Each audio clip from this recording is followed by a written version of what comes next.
भैलू जवान हो सूट सलवार बाट तो पाल तान हो भरल गगरिया से चले केल पानी भीजेला जवानी मन कैसे मानी बोलाए रानी बोलाए रानी। अच्छा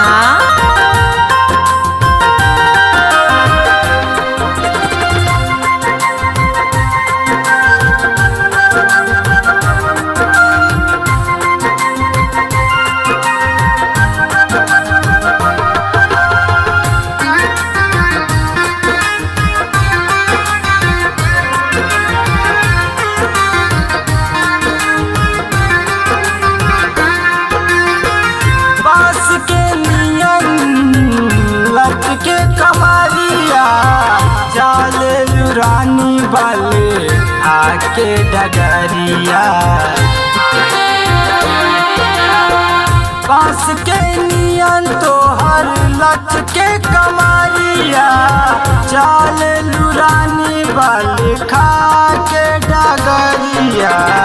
दिलवा के सबके बढ़ल परेशानी भीजेला जवानी मन कैसे मानी बोलाए रानी बोलाए रानी। साचू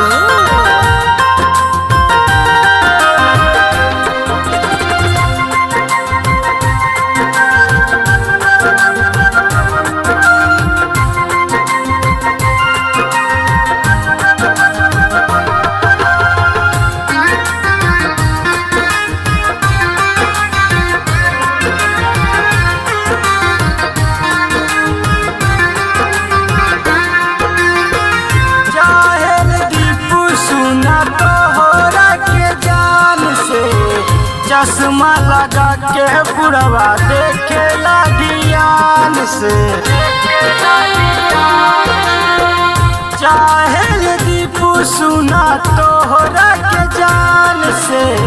चश्मा लगा के बुढ़वा देखेला ध्यान से